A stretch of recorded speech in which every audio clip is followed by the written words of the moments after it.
Good morning, or evening, or afternoon, or midday, or dusk to you. Uh, this is Bill, and this is another edition of Billboard Comics. And we have another installment of our recurring feature, Growing Up Comics. This one will be dedicated to one of the most prevailing uh, qualities of outside comic book related media of I had growing up. And I would stake my reputation and all the money I have in my wallet or in front of me on it that it is for a lot of people. Because if you're like comic books or comic adjacent or had anything like that, the Super Friends Saturday morning cartoon was a defining feature of your past, of your childhood, of your growing up. I know it was for me. It kind of hit the first series of it hit on 1973. Granted, I wasn't really alert on that because 1973 has one and a half when it debuted, and I think when it actually went off the air, it was like maybe two and a half. So I wasn't really, up on my TV watching as that young of a toddler. And if I was watching a TV, is when my parents plopped me down in front of Sesame Street or PBS, so I watched all that all day. Um, and not complaining because you know what, Sesame Street rocks.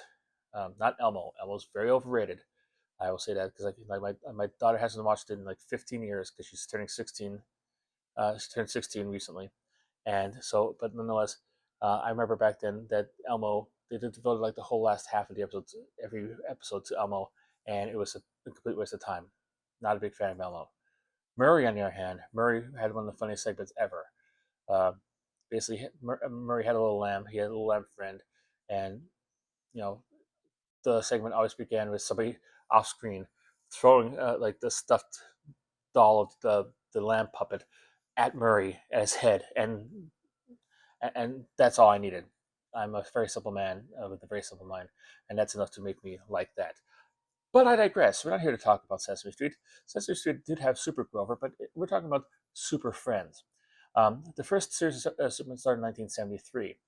This kind of happened in a sweet spot before, like after the Batman series ended, and before the Wonder Woman and um, Incredible Hulk series began. It was kind of a way of like kind of bridging that, and for a long time, for a good period of time, this was the only representation of superheroes we had on TV at the time, as I recall. If I'm missing something or forgetting something, you can put it down in the comments right now, and maybe I'll devote a future episode of this little segment to that. Um, but for me, as a kid who was a casual reader at the time of comic books, it was the coolest thing ever. Granted, like the first season, it was exclusively basically a focused on like just the primary group of five heroes, um, the Fab Five, if you will. Actually, it's the Fab Four, but Robin tagging along with Batman. So it's Superman, Batman and Robin, Wonder Woman, and Aquaman. And even back then, Aquaman was the fifth wheel. He It was kind of like a big dip of importance and stature in there. Um, the first episode series had as the kid, um, like they had like I guess like kind of viewpoint characters. People for like the kids watching the show could actually live vicariously through in the comic book. Uh, I think the Wonder Teens, I think they're called, Wendy and Marvin and Wonder Dog, um, which was I think this was done by Hanna Barbera. Um, so they didn't really, I don't know, like, but it was kind of like back in the '70s, Scooby Doo was so popular, everybody had a dog. It seemed that was kind of funny and did stuff like that. Kind of like Dynamite. Um, I came in after that, so I was a Zan and Jaina and Gleek, the Wonder Twins um, guy. I was that was my era. That's when I did that. Um, but back then, like you were a child of that aspect, they were the viewpoint characters of that time. The one thing I remember most about them is something that happened. They were introduced into comic books, I believe in Teen Titans, and I think it might have actually been Jeff Johns who did it. Um, or somebody else did. I don't know. They brought it in, and they brought him as being like helping out the Teen Titans, and oh, how look at his nostalgia and stuff like this. But they made Wonder Dog introduce Demon from Hell, and he ate Marvin. Which why? I mean, there must have been some point behind that, and it's probably to tick off somebody who likes him. But why? You know, nobody. I don't think anybody was really stabbing down DC Comic Store asking for a comic book adaptation of Wendy and Marvin and Wonder Dog, especially not like 40 years after 30 40 years after they made their debut. I think at the time it was like 2000 it came out, maybe 2010. um, and if they, especially if they were that vehement about that, they really would appreciate having the characters eaten by a dog. But I digress. That's their thing. But like I said, I came in there. I was in the understanding, like I thought that the series ran continuously from like 1973 to like 1985 with no interruptions. But it was canceled actually twice. I just realized doing this little research there. The first came after the 1984 season, the 1974 season. So the first season was the first season of the series for quite a long time. But what they would do is like rebroadcast the episodes over and over again until the next one came in. The next installment didn't happen until 1977, which is 3 years after it ended. I never even realized that. It That's when they brought in the Wonder Twins, and if you know the Wonder Twins, you know it's I mean there's whole generations who probably aren't familiar with the Super Friends unless they actually tracked it down on Max and watched the old episodes of those. But as a kid growing up in the 70s and the 80s, it was so prevalent and so prevalent. You couldn't even escape that. Um, Even people who, one of my friends I have, Kelly, who I know is not watching this, but I'm going to say, hi, Kelly, how you doing? Um, and just to make her feel guilty if she ever eventually does watch this like 50 years down after I'm dead, and she'll feel sorry that she didn't watch it. So neener.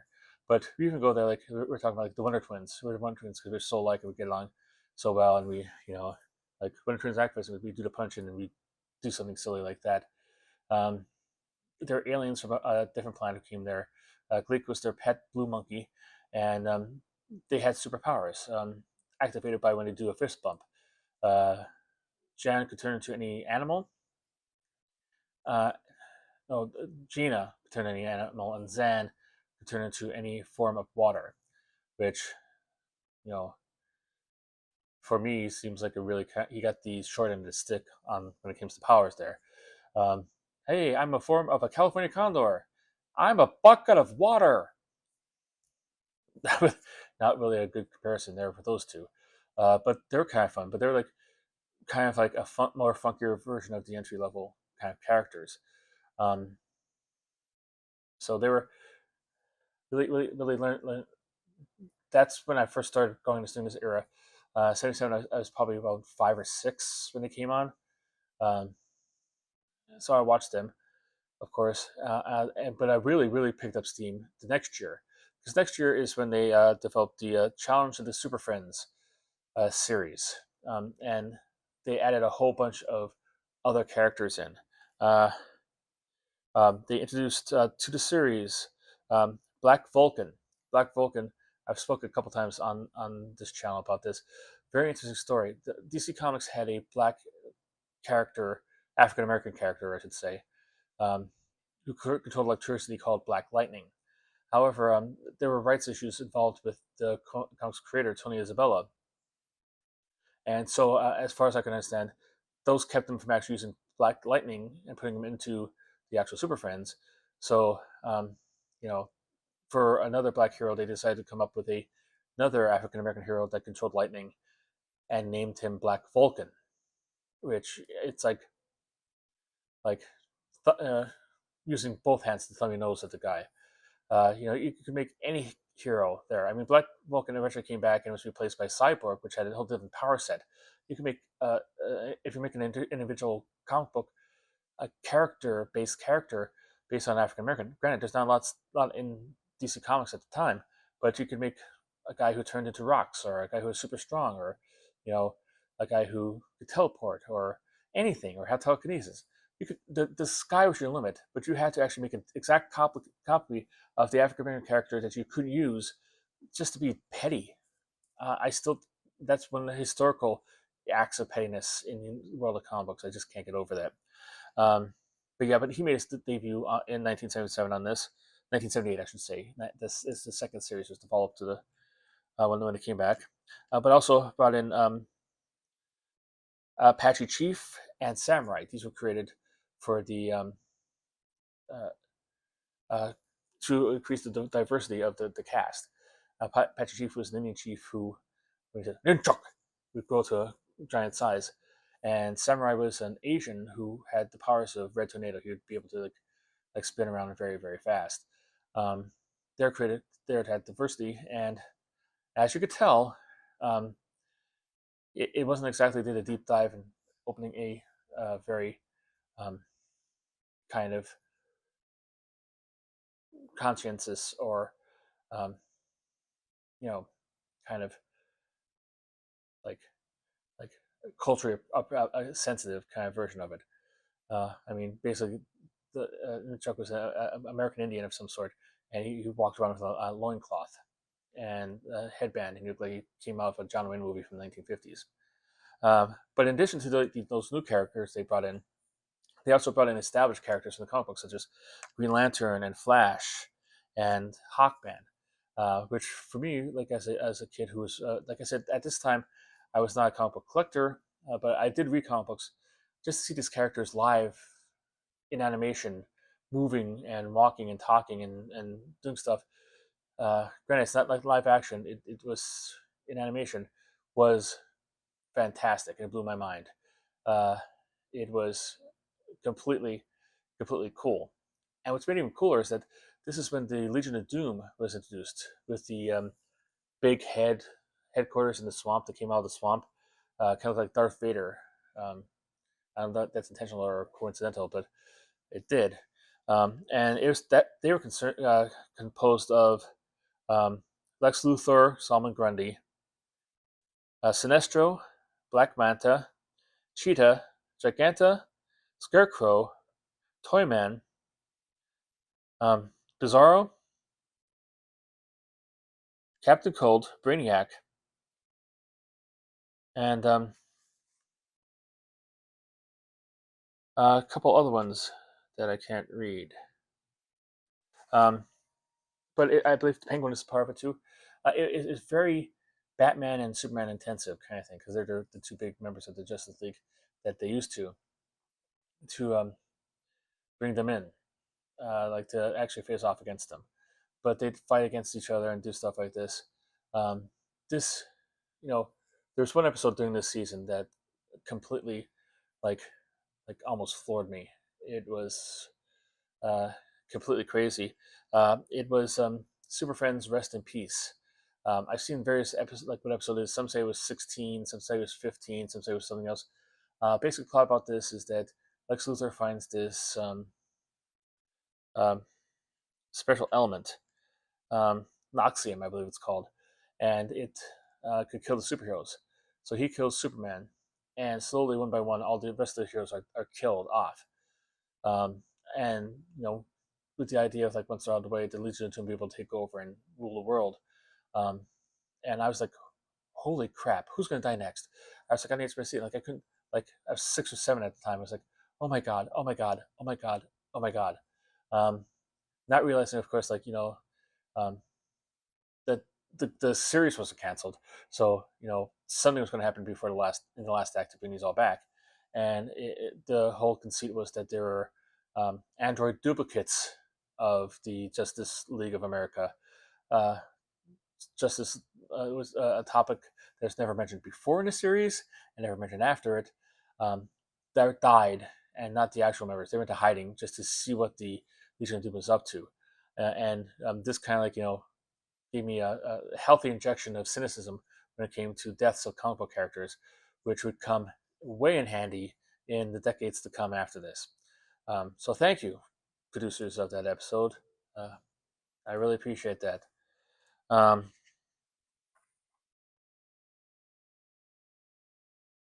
so it's like kind of, but like I believe like in 1983 it was canceled again.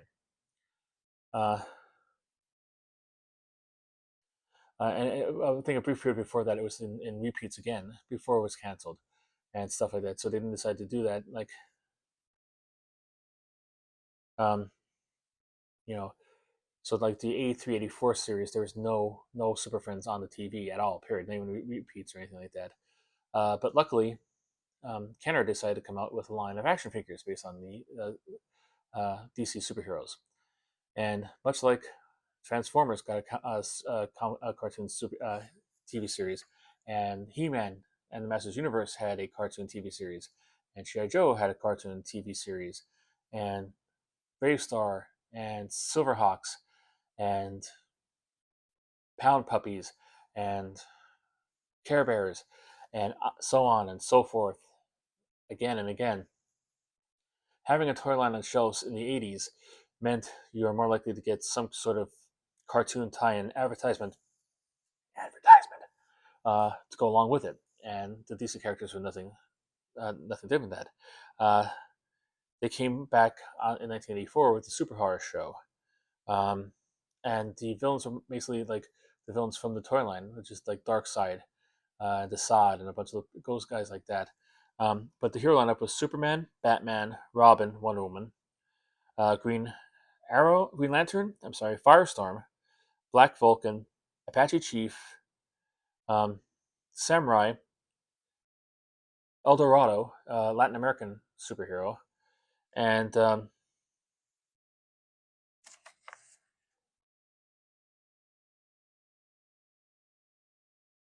another one who's I can't read. Um, if you know, put down there at the bottom. This means like from prior issues, you lost you like the I believe the Wonder Twins were gone. The other Wonder Twins might have actually been there, but it added for like a lot of people all at once, kind of stuff on one thing. Um, and a lot of it didn't like do a one-one comparison with the toy line. The first toy line was out by this point, and I know Firestorm didn't come out to the second series, but Firestorm was kind of like getting added as their uh, in into that thing. Aquaman very famously was not in the series except for like the opening credits. I think they might have coupled from other versions of the Super Friends um, to make room for other people. Um, so that lineup lasted for 1 year, and in 1985 they did a shakeup. They added on Cyborg, who essentially was a swap for Black Vulcan, which I'm not exactly the most woke person in the world, but nothing says that you were just playing lip service to our African American community when they just do a swap of two African American things because you can't possibly have more than one on a team, and God forbid, one of them has to go. Um, but Aquaman came back, and they brought in Hawkman and the Flash. Um, but what left, of course, was the Apache Chief and the Wonder Twins. Um, oh, the Wonder Twins were the ones up above. I'm sorry, I didn't see that. Um, and again, Darkseid and his crew, like the Parademons and Calabac and Desaad, were the villains because they were the villains of the Toyland that were introduced in the time. Um, this lasted like for one season, and then it too was canceled. And after that, it went away and never came back. Um, so things went on other things. Um, you know, without this series, like a lot of people wouldn't know about comic books and comic book heroes. I remember like playing in the yard, we'd pick our own superhero, and like you could tell the people who watched the Super Friends and who didn't, because those who didn't would pick Superman because think he's the most powerful person ever. People who really knew, would pick Green Lantern because he could create everything with his ring, including kryptonite, which would kill Superman. So that was fun playtime in the playground kind of things going on there.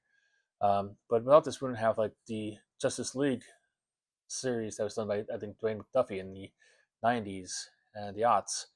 I believe that's what I went to, and also Justice League Unlimited, which kind of like the Super Friends walked, so that very good series could run. Um, and you have other stuff like eventually I'm going to a feature on the Spider-Man and His Amazing Friends, which was Marvel's entree into like, hey, everybody, here's our characters, let's go to town on that. But it was amazing that it was canceled twice because it's such a cultural touchstone for people of my generation, not just comic collectors, not just comic readers, not just comic people, everybody, everybody. You go to somebody around my age and ask them if they know about the Super Friends. Did they watch the Super Friends when they were a kid? I'd say you'd have a high 90 percentile of people who say yes. Um, so I don't even know if that anything today has that same kind of like saturation of the demographic as that did. And watching it back now, you see it's cheesy and kind of corny and kind of like, you know, like campy. But growing up doing it, I have so much fond memories of watching it, and it makes me feel so happy just thinking about it. That it's an indelible part of my growing up comics. Roll credits. Um, so that's going to be it for now. Thank you for hanging around. If you like this, give me a thumbs up. If you like this little trip down the history of comic book ephemera and related stuff, like the subscribe to it because I have a whole bunch already, I've already done, and I have a whole bunch more yet to do. So yeah, please subscribe. And if you like, remember like the super friends. Who was your favorite super friend? Who was your least favorite super friend? Who any storylines that you remember that you liked? When you remember watching it, do you like have fond memories of it? Do you have bad memories of it? Leave it in the comments. We can have a conversation or discussion about this. But until then, and until next time, keep on collecting.